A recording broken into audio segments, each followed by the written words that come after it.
The Horror from the Hills. Chapter 1.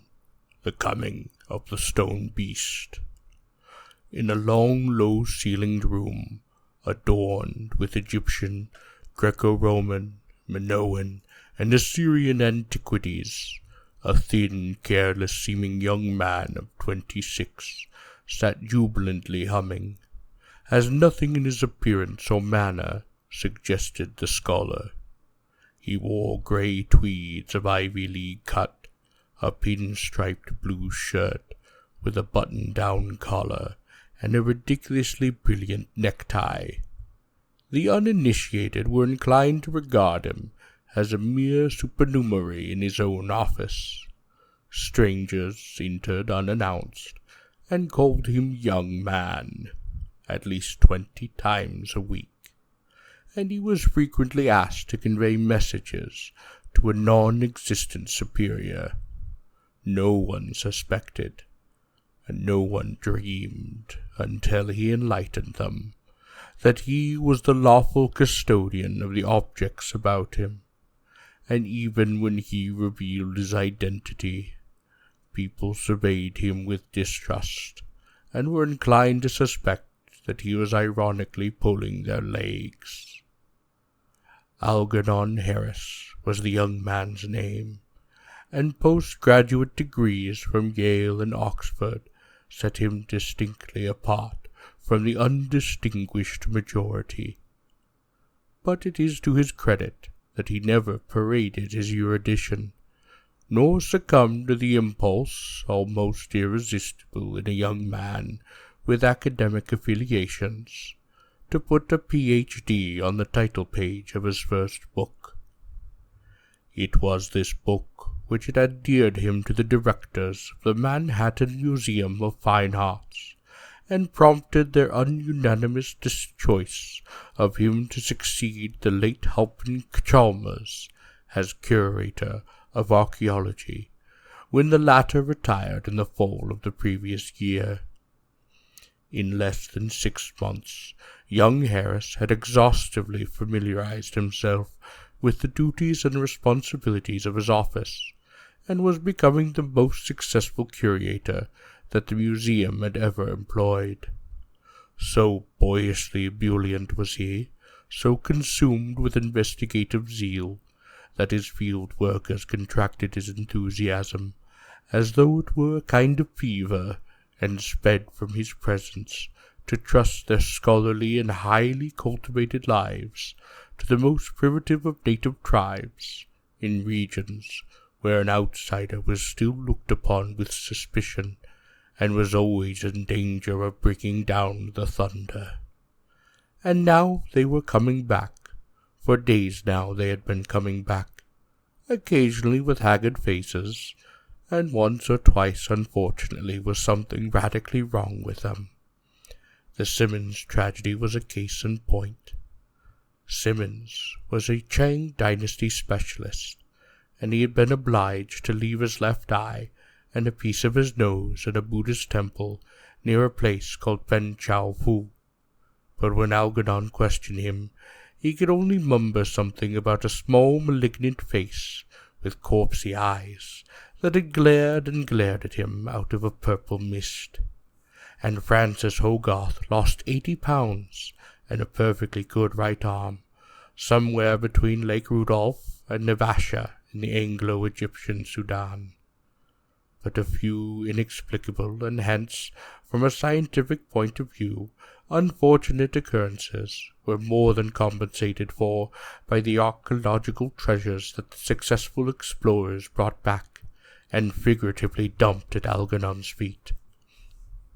There were mirrors of Greco-Bactrian design, and miniature tiger dragons, or tutis, from central China, dating from at least 200 B.C., enormous diorite sphinxes from the valley of the Nile, geometric vases from Mycenaean Crete, increased pottery from Messenia and Syracuse, linens and spindles from the Swiss lakes, sculptured lintels from the Yucatan and Mexico, Mayan and Manabi monoliths 10 feet tall, and Paleolithic Venuses from the rock caverns of the Pyrenees, and even a series of rare bilingual tablets of Hamitic and Latin from the site of Carthage. It is not surprising that so splendid a garnering should have elated Algernon immoderately and impelled him to behave like a college junior at a fraternity house jamboree. He addressed the attendants by their first names, slapped them boisterously upon their shoulders whenever they had occasion to approach him, and went roaming hazardly about the building, immersed in esoteric reveries. So far indeed did he descend from his pedestal that even the directors were disturbed, and it is doubtful if anything short of the arrival of Clerk Olman could have jolted him out of it. Olman may have been aware of this, for he telephoned first to break the news mercifully. He'd apparently heard of the success of the other expeditions, and hated infernally to intrude his skeleton to the banquet. Algernon, as we have seen, was humming, and the jingling of a phone bell at his elbow was the first intimation he had of Olman's return. Hastily detaching the receiver, he pressed it against his ear, and injected a staccato, "What is it?" into the mouthpiece. There ensued a silence. Then Olman's voice, disconcertingly shrill, forced him to hold the receiver a little further from his ear. "I've got the cord, Algernon. I'll be over with it directly. I have 3 men helping me. It's 4 feet high, and as heavy as granite. Oh, it's a strange, loathsome thing, Algernon. An unholy thing. I shall insist that you destroy it." "What's that?" Algernon raised his voice incredulously. "You may photograph it and study it, but you've got to destroy it. You'll understand when you see what I have become." There came a hoarse sobbing, whilst Algernon struggled to comprehend what the other was driving at. "It has wreaked its Alice on me, on me." With a frown, Algernon recradled the receiver and began agitatedly to pace the room. "The elephant god of Sang," he muttered to himself. "The horror Richardson drew before they impaled him. It's unbelievable. Olman has crossed the desert plateau on foot. He's crossed above the graves of Steelbrith, Tallman, McWilliams, Henley, and Holmes. Richardson swore the cave was guarded night and day by hideous yellow abnormalities. I'm sure that's the phrase he used. Abnormalities without faces.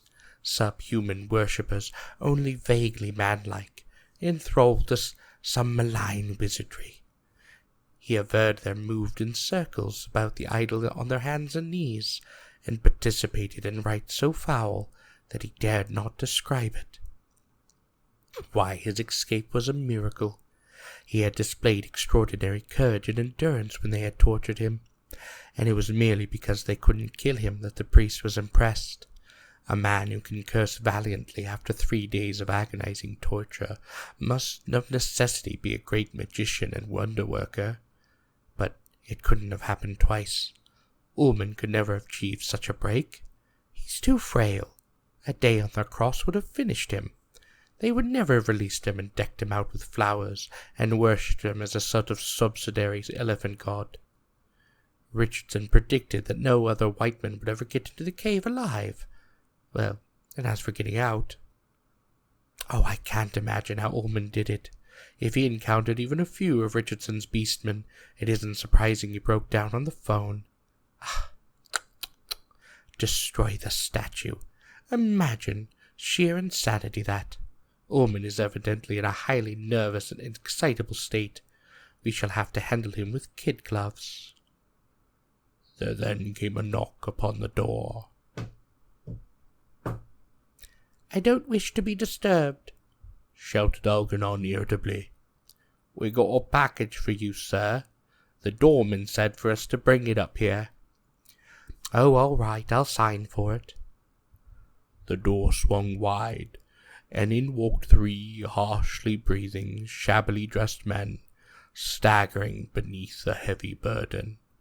"Oh, put it down there," said Algernon, indicating a spot to the rear of his desk. The men complied with a clarity that amazed him. "Did Mr. Olman send you?" he demanded curtly. "Yes, sir." The spokesman's face had formed into a moulding of relief. "The poor guy said he'd be here himself in half an hour." Algernon started. "What kind of talk is that?" he demanded. "He doesn't happen to be a guy, but I'll pretend you didn't say it. Why the Paul? That's what I'm curious about." The spokesman shuffled his feet. "It's all cut out of his face. There's something wrong with it. He keep it covered and won't let nobody look at it." "Good God!" muttered Algernon. "They mutilated him." "What's that, sir? What do you say?" Algernon collected himself with an effort. "Oh, nothing. You may go now. The Norman will give you $1. I'll phone down and tell him." Silently the men filed out. As soon as the door closed behind them, Algernon strode into the centre of the room and began feverishly to strip the wrappings from the thing upon the floor. He worked with manifest misgivings, the distaste in his eyes deepening to disgust and horror as the massive idol came into view. Words could not adequately convey the repulsiveness of the thing. It was endowed with a trunk and great uneven ears. 2 enormous tusks protruded from the corner of its mouth. But it was not an elephant. Indeed, its resemblance to an elephant was, at best, sporadic and superficial, despite certain unmistakable points of similarity. The ears were webbed and tentacled. The trunk terminated in a huge flaring disc at least a foot in diameter, and the tusks, which intertwined and interlocked at the base of the statue, were as translucent as rock crystal. The pedestal upon which it squatted was of black onyx. The statue itself, with the exception of the tusks, had apparently been chiseled from a single block of stone, and was so hideously mottled and eroded and discolored that it looked, in spots, as though it had been dipped in sanies. The thing sat bolt upright. Its forelimbs were bent stiffly at the elbow, and its hands, for it had human hands, rested palms upward in its lap. Its shoulders were broad and square, and its breasts and enormous stomach sloped outward, cushioning the trunk. It was as quiescent as a Buddha, as enigmatical as a sphinx, and as malignantly poised as a gorgon or cockatrice. Algernon could not identify the stone out of which it had been hewn, and its greenish sheen disturbed and puzzled him. For a moment he stood staring uncomfortably into its little malign eyes. Then he shivered. Taking down a woolen scarf from the coat-rack in the corner, he cloaked securely the features which repelled him. Olman arrived unannounced. He advanced unobtrusively into the room and laid a tremulous hand on Agonon's shoulder. "Well, Agonon, how are you?" he murmured. I'm glad to get back, just to see an old friend. It's a comfort, I thought, but, well, it doesn't matter.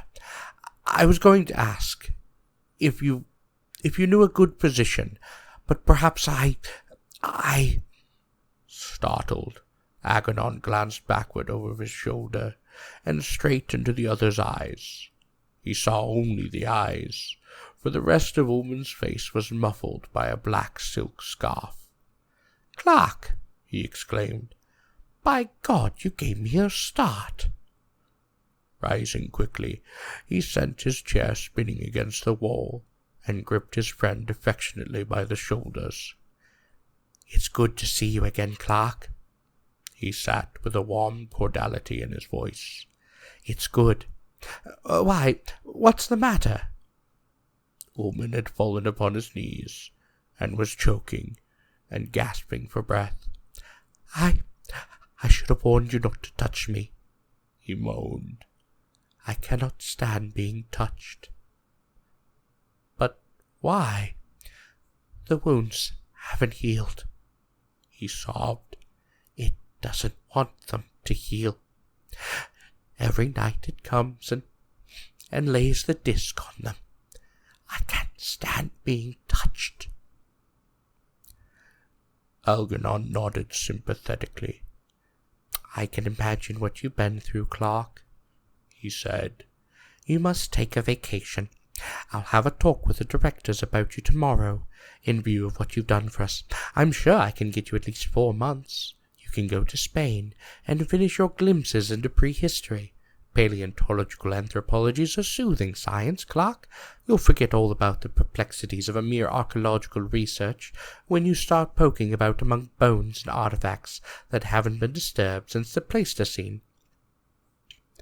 Olman had gotten to his feet and was staring at the opposite wall. You think that I've become irresponsible? A look of sadness crept into Algernon's eyes. No, Clark. I think merely you're suffering from non-psychotic, very transitory visual hallucinations. An almost unbearable strain can sometimes produce hallucinations when one's sanity is in no way impaired, and considering what you've been through. What I've been through? Olman caught at the phrase. Would it interest you to know precisely what they did to me? Algernon nodded, meeting the other's gaze steadily. Yes, Clark, I wish to hear everything. They said that I must accompany Chagnon into the world. Chagnon? That's the name they worship it by. When I told them I had come from the United States, they said that the great Chagnon had willed that I should be his companion. It must be carried, they explained, and it must be nursed.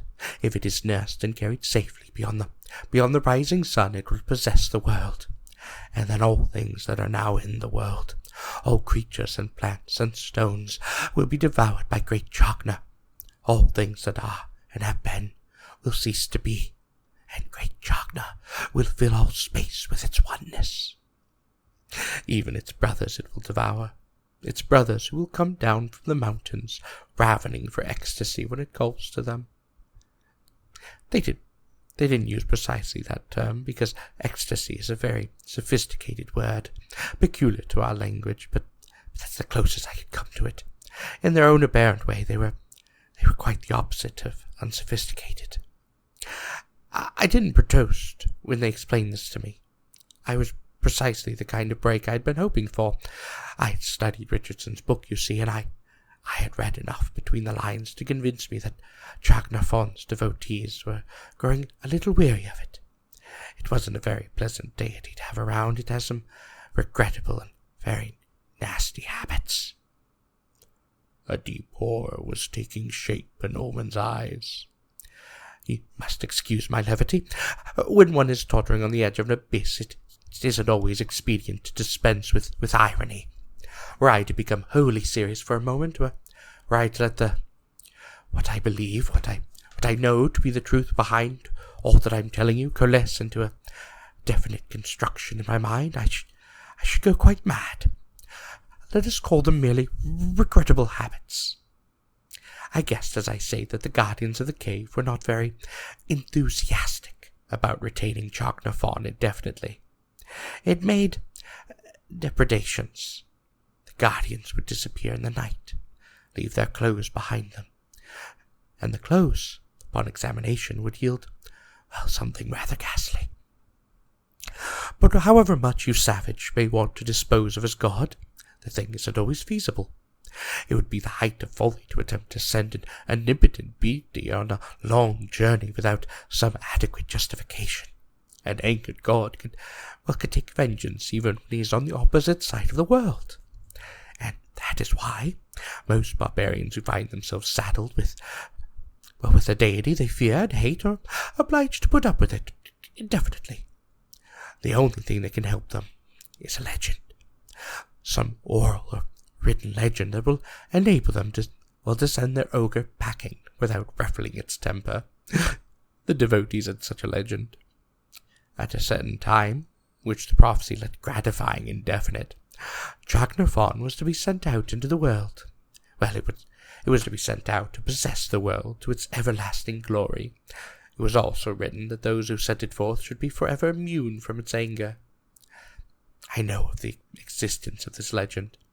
When I read Richardson and discovered that a vile and unpleasant customer the god was, I decided I'd risk a trip across the desert plateau of Sang. "You crossed on foot?" interrupted Agamemnon with disguised admiration. "Well, there were no camels available," assented Olman. "I made it on foot. On the 4th day, my water ran short. I was obliged to open a vein within my arm. On the 5th day, I began to see mirages, probably of a purely hallucinatory nature, and on the 7th day—" He paused and stared hard at Algernon. "On the 7th day I consumed the excrements of wild dogs." Algernon shuddered. "But you reached the cave?" "I reached the cave. The faceless guardians whom Richardson described, well, they found me grovelling on the sands in delirium a half-mile to the west of their sanctuary. They restored me by heating a flint until it was white hot and, well, laying it on my chest. If the high priest hadn't interfered, I should have shared Richardson's fate."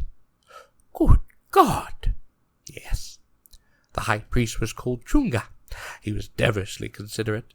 He took me into the cave, introduced me to Chugna. You've Chugna there." Olman pointed to the enshrouded form upon the floor. "And you can imagine what the sight of it squatting on its haunches at the back of an evil-smelling, atrociously lighted cave would do to a man who had not eaten for 3 days. Well, I began to say very queer things to Chunga. I confided to him that great Chugna was not just a lifeless statue in a cave, but a great universal god filling all space, well, that had created the world in a single instant by merely expelling its breath, and that when eventually it decided to inhale, well, the world would disappear. It also made this cave, I hasten to add, and you are its chosen prophet." The priest then stared at me curiously for several moments without even speaking. Then he approached the god and prostrated himself before it. "Chugna, he intoned, the white acolyte has confirmed that you are about to become a great universal god filling all space. He will carry you safely into the world and nurse you until you have no further need of him. The prophecy of Musang has been most gloriously fulfilled." For several minutes he remained kneeling at the foot of the idol. Then he rose, and he approached me. "You shall depart with great Chugna tomorrow," he said. "You shall become great Chugna's companion and nurse." I felt a wave of gratitude for the man. Even in my befuddled state, I was sensible that I had achieved a magnificent break. "I will serve him gladly," I murmured, "if only I may have some food." Chunga nodded. "It is my wish that you eat heartily," he said. "If you are to nurse great Chugna, you must consume an infinite diversity of fruits, flesh of animals, and red blood, for the blood is Chagna's staff. Without it, my god would suffer tortures no man could endure. It is impossible for a man to know how great can be the suffering of a god." He tapped a drum, and immediately I was confronted with a wooden bowl filled to the brim with pomegranate juice. "Drink heartily," he urged. "I have reason to suspect that Chugna would be ravenous tonight." I was so famished that I scarcely gave a thought to what he was saying. For 15 minutes I consumed without discrimination everything that was set before me. Evil-smelling herbs, ewe's milk, eggs, peaches, even the fresh blood of antelopes. The priest watched me in silence. At last, when I could eat no more, he went into a corner of the cave and returned with a straw mattress. "You have slept most credibly," he murmured. "I wish you pleasant dreams." With that he withdrew, and I crawled gratefully upon the mat. My strength was wholly spent. The dangers I still must face, that loathsome proximity of great Chagnon, and the possibility that the priest had been deliberately playing a part, would return to kill me.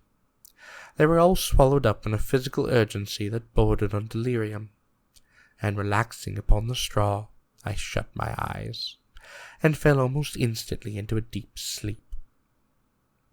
But I awoke with a start, and a strange impression that I was not alone in that cave.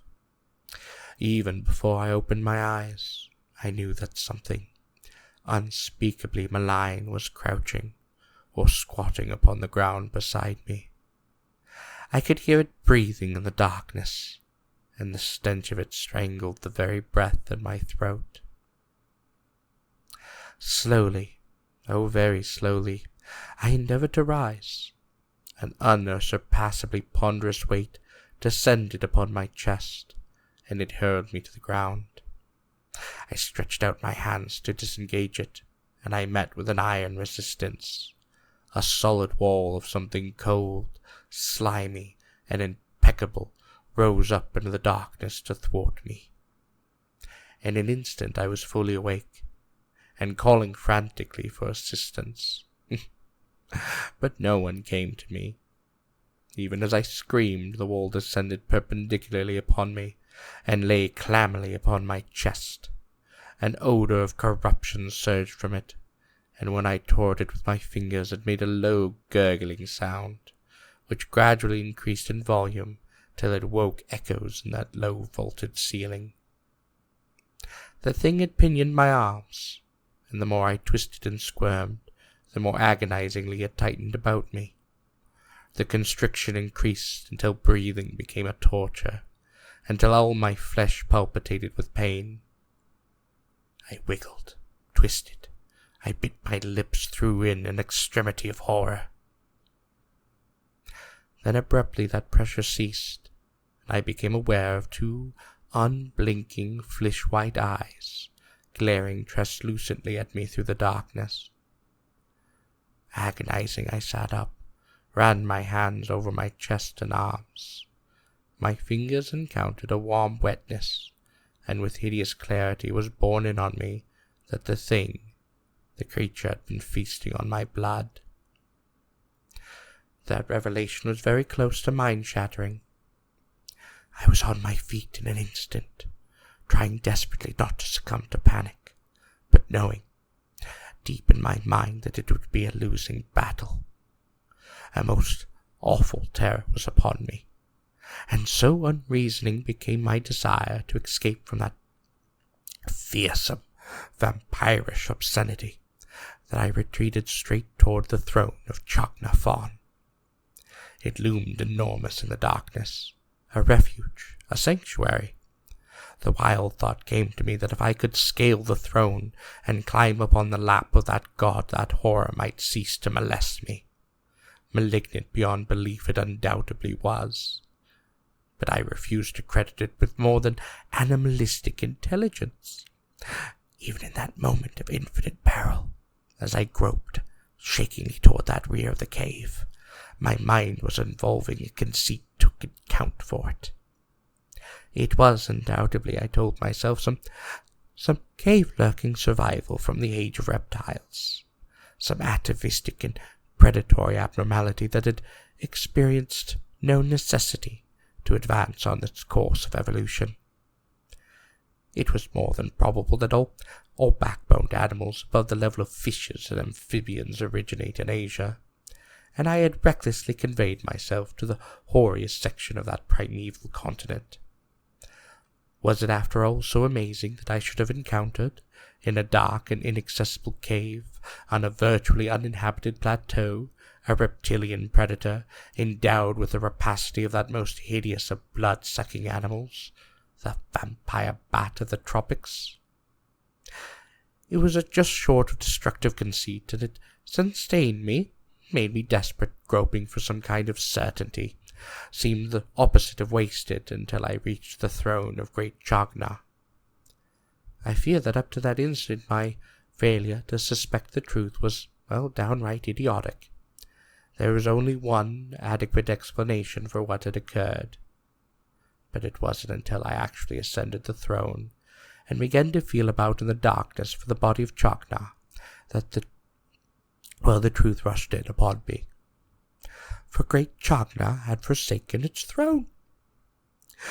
It had descended into the cave, and it was roaming about in the darkness. In its vampirish explorations, it had stumbled upon my sleeping form, and had felled me with its trunk, so that it might satisfy its thirst for blood with quick and hideous ferocity. For an instant I crouched motionless upon the stone, screaming inwardly, feeling the darkness tightening about me like a shroud. Then, quickly, I began to descend, but I had not lowered more than my right leg when something ponderous collided with the base of the throne. The entire structure shook. I was almost hurled to the ground. I refused to dwell on what happened after that. There are experiences too provoking for sane description. Were I to tell how the horror began slowly, to mount, to recount at length how it heaved its slabby and mucid wetness to the pinnacle of its throne, and began nauseatingly to breathe upon me, the slight uncertainty I now entertain as to my sanity would be dispelled in short order. Neither shall I describe how it picked me up in its corpse-cold hands, and began detestably to maul at me, and how I nearly fainted beneath that foulness which drooled from its mouth. Eventually it wearied of its malign sport, and after sinking its slimy black nails into my throat and chest, until the pain became almost unbearable, it experienced a sudden access of wrath, and hurled me violently from the pedestal. The fall stunned me, and for many minutes I lay on my back on the stones, dimly conscious only of a furtive whispering in the darkness about me. Then slowly my vision cleared, and under the guidance of some nebulous and sinister influence, my eyes were drawn upward until they encountered the pedestal from which I had fallen, and the enormous ropey bulk of Chagnon loathsomely waving his great trunk in the dawn. It isn't surprising that when Chunga had found me deliriously gibbering at the cavern's mouth, he was obliged to carry me into the sunlight, and force great wooden spoonfuls of revivifying wine down my parched throat. If there was anything inexplicable in the sequel to that hideous nightmare, it was that matter-of-fact reception which he occurred my story. He nodded his head sympathetically when I encountered my experiences on the throne, and assured me that the incident accorded quite splendidly with his prophecies of Musang. I was afraid, he said, that great Chagnon would not accept you as its companion and a nurse, that it would destroy you as utterly as it has the Guardians. More of the Guardians than you might suppose, for a god is not motivated by our kind of expediency. He studied me for a moment intensely. No doubt you think me a superstitious savage, a ridiculous barbarian. Would it surprise you very much if I should tell you that I have spent 8 years in England, and that I am a graduate of the University of Oxford? I could only stare at him in stunned disbelief for a moment, but so unbelievably and ghastly had been that coming to life of Chagnon that lesser wonders made little impression upon me, and my incredulity, it passed quickly. Had he told me that he had an eye in the middle of his back, or a tail 20 feet long which he kept continuously coiled about his body,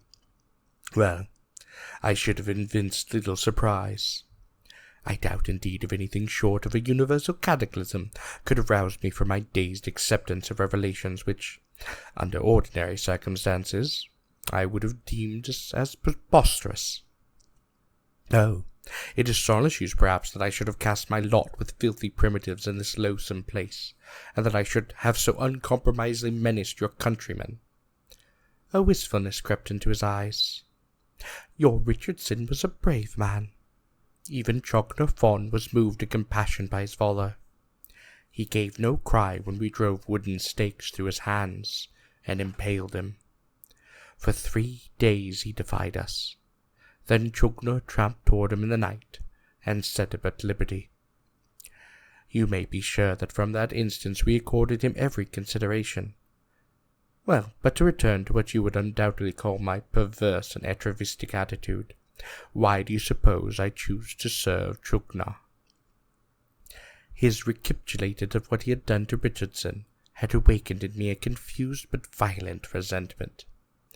I don't know, I muttered. There are degrees of human vileness. He laughed. Spare me your opprobrium, I beg of you, exclaimed. It was great Chagnon speaking through me that dictated that fate of Richardson. I am merely Chagnon's interpreter and instrument. And for generations my forebears have served Chagnon, and I have never attempted to evade those duties that were delegated to me when our world was merely a thought in the mind of my God. I went to England and acquired a little of the West's decadent culture, merely that I might more worthily serve Chagnon.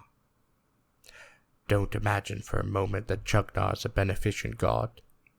In the West, you've evolved certain amiabilities of intercourse, to which you presumptuously attach cosmic significance, such as truth, kindliness, generosity, forbearance, and honor, and you quaintly imagine that a god who is beyond good and evil, and hence amenable to your ethics, cannot be omnipotent. But how do you know that there are any beneficial laws in the universe? How do you know that the cosmos is friendly to man? Even in the mundane sphere of planetary life, there is nothing to sustain such an hypothesis. Yes, great Chagnon is a terrible god, an utterly cosmic and unanthropomorphic god. It is akin to the fire mists and the primordial ooze, and before it incarnated itself in time, it contained within itself the past, the present, and the future. Nothing was, and nothing will be, but all things are, and Chagnon Fawn was once the sum of all things that are. I remained silent, and a note of compassion crept into this man's voice. I think he perceived that I had no inclination to split hairs with him over the paradoxes of transcendental metaphysics. Chagnon Fawn, he continued, did not always dwell in the East. Many thousands of years ago, it abode with its brothers in a cave in Western Europe, and made from the flesh of toads a race of small dark shapes to serve it. In bodily contour these shapes resembled men, but they were incapable of speech, and their thoughts were the thoughts of Chagnon. The cave where Chagnon dwelt was never visited by men, for it wound its twisted length through a high and inaccessible crag of the mysterious Pyrenees, and all the regions beneath were rife with abominable hauntings. Twice a year, Chagnon Fawn sent its servants into the villages that dotted the foothills, to bring it the sustenance its belly craved. The chosen youths and maidens were preserved with spices, and stored in the cave till Chagnon had need of them. And in the villages men would hurl their firstborns into flames, and offer prayers to their futile little gods, hoping thereby to appease the wrath of Chagnon's mindless servants. But eventually there came into the foothills men like gods, stout, eagle-visaged men, who carried upon their shields the insignia of an invincible Rome. They scaled the mountains in pursuit of the servants, and awoke a cosmic foreboding in the mind of Chagnon. It is true that its brethren succeeded without difficulty in exterminating the impious cohorts, exterminating them unspeakably, before they reached the cave. But it feared that rumors of the attempted sacrilege would bring legions of the empire builders into the hills, and that eventually its sanctuary would be defiled. So in ominous conclave it debated with its brothers the admissibility of flight. Rome was but a dream in the mind of Chagnon. It could have destroyed her utterly in an instant, but having incarnated itself in time, it did not wish to resort to violence until its prophecies were fulfilled. Chagnon and its brothers conversed by means of thought transference in an idiom incomprehensible to us, and it would be both dangerous and most futile to attempt to repeat the exact substance of their discourse. But it is recorded in the prophecy of Musang that Chagnon spoke approximately as follows: Our servant shall carry us eastward to the primal continent. There we shall await the arrival of the white acolyte. His brothers demurred. We are safe here, they affirmed.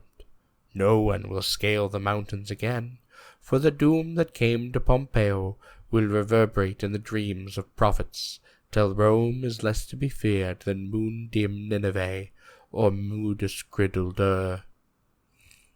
At that, great Chagnon waxed ireful, and affirmed that it would go alone to that primal continent, leaving its brothers to cope with the menace of Rome. When the time frames are dissolved, I alone shall ascend in glory, it told them. All of you I shall devour before I ascend to the dark altars. When the hour of my transfiguration approaches, you will come down from the mountains cosmically athirst for that which is not to be spoken of. But even as your bodies raven for the time-dissolving sacrament, I shall consume them. Then it called for the servants, and had them carried to this place, and it caused Musang to be born from the womb of an ape, and the prophecies to be written on imperishable parchment, and into the care of my fathers it surrendered its body. I rose gropingly to my feet before him. Let me leave this place, I pleaded. I respect your beliefs, and I give you my solemn word I will never attempt to return. Your secrets are safe with me, only let me go. Chunga's features were convulsed with pity. It is stated in the prophecy that you must be Chugna's companion and accompany it to America. In a few days it will experience a desire to feed again. You must nurse it unceasingly. I am ill, I pleaded.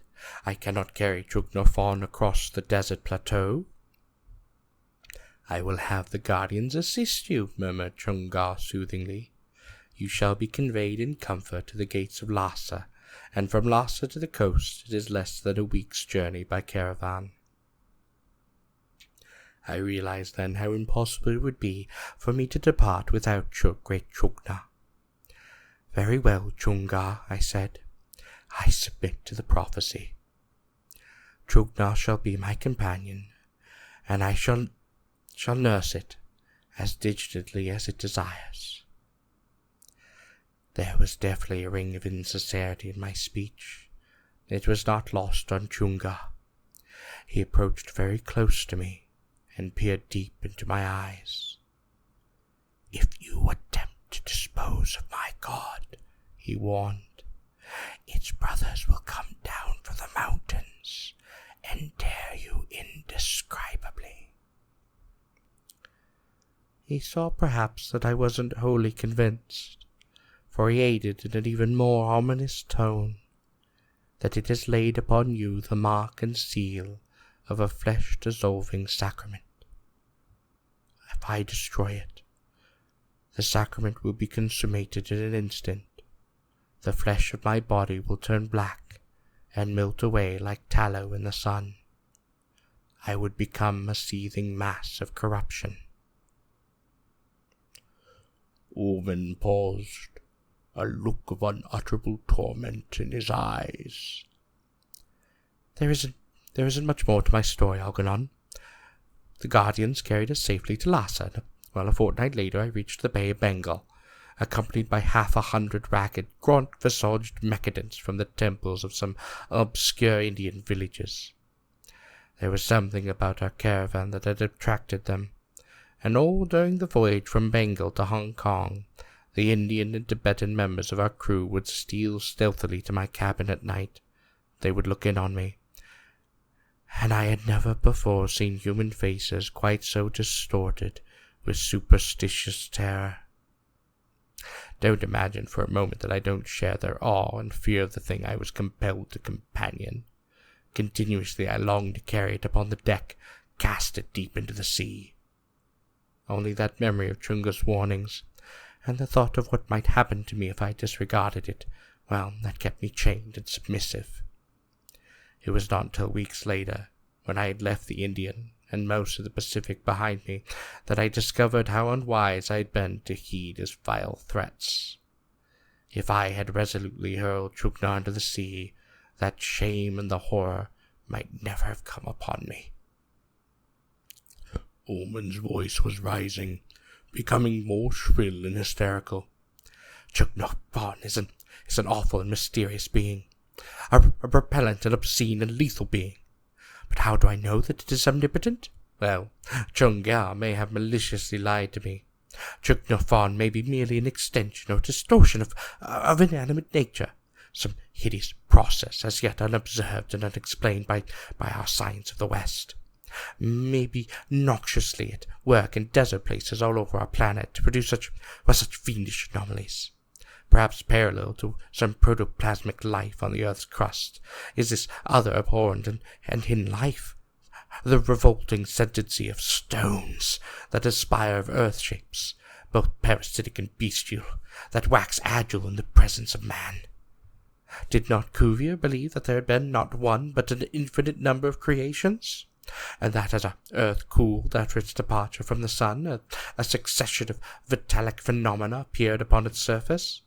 Conceding as we must the orderly and continuous development of protoplasmic life from simple forms, well, Curvler stupidly and ridiculously denied, is it not still conceivable that another evolutionary cycle it might have preceded the one which has culminated in us, some non-protoplasmic cycle? Whether we accept the planetesimal or the 3 or 4 newer theories of planetary formation, well, it's still permissible to believe that the Earth coalesced very swiftly into a compact mass after the segregation of its constituents in space, and that it achieved sufficient crustal stability to support animate entities 1 or 2 or perhaps even 5 billion years ago. I do not claim that life as we know it will be possible in the earliest phases of planetary constellation, but it is possible to assert dogmatically that beings possessed of intelligence and volition could not have evolved in a direction merely parallel to the cellular. Life as we know it it's complexly bound up with such substances as chlorophyll and protoplasm, but does that prelude the possibility of an evolved sentiency in other forms? How do we know that stones cannot think? That the earth beneath our feet may not once have been endowed with some hideous intelligence? Entire cycles of animate evolution may have occurred upon this planet before the most primitive of living cells were evolved from the slime of warm seas. There may have been eons of experiments. 3 billion years ago in the fiery radiance of that rapidly condensing earth, who knows what monstrous shapes crawled or shambled? And how do we know that there are not survivals? Or that somewhere beneath the stars of heaven complex and hideous possessions are not still at work, shaping that inorganic into forms of primal malevolence? What more inevitable than that some such primperous spawn should have become in my eyes that hypothesis of all that was fiendish and accursed and unclean, and that I should have described it to the tributes of divinity, and imagined in a moment of madness that it was immune to destruction? I should have hurled it to the depths of the sea. I should have risked bodily that fulfillment of Chunga's prophecy, for even had it proved itself omnipotent and omniscient by rising in fury from that waves, or summoning its brothers to destroy me, I should have suffered indescribably for no more than a moment. Olman's voice then rose to a shrill scream. I should have passed quickly enough in that darkness had I encountered merely the wrath of Chagnon. It was not the fury, but the forbearance of Chagnon that was wrought an uncleanness in my body's flesh, and blackened and shriveled my soul, till a furious hate has grown up in me for all the world. All of it holds of serenity and joy. Olman's voice broke. For a moment there was silence in the room. Then, with a sudden convulsive movement of his right arm, he uncloaked the whole of his face. He was standing very neatly in the center of the office, and the light from its eastern window illumined with a hideous clarity all that remained of his features. But Algernon didn't utter a sound, for all that the sight was appalling enough to revolt a corpse. He simply clung shakingly to his desk, and waited with ashen lips for Olman to continue. "It came to me again as I slept, drinking its fill, and with morning I woke to find that the flesh of my body had grown fetid and loathsome, and that my face, my face—" "Yes, Clark, I understand." Algernon's voice was vibrant with compassion. "I'll get you some brandy." Olman's eyes then shone with an awful light. "Do you believe me?" he cried. "Do you believe that Chagnon has wrought this uncleanness?" Slowly Algernon shook his head. "No, Clark.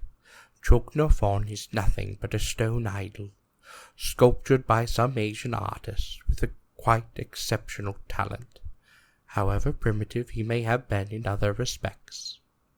I believe that Chungar kept you under the influence of some potent drug until he had cut your face, and that he also hypnotized you and suggested every detail of the story you have just told me. I believe you are still actually under the spell of his hypnosis." "When I boarded the ship at Calcutta, there was nothing wrong with my face." "Conceivably not, but some minion of the priest may have administered the drug and performed the operation on ship.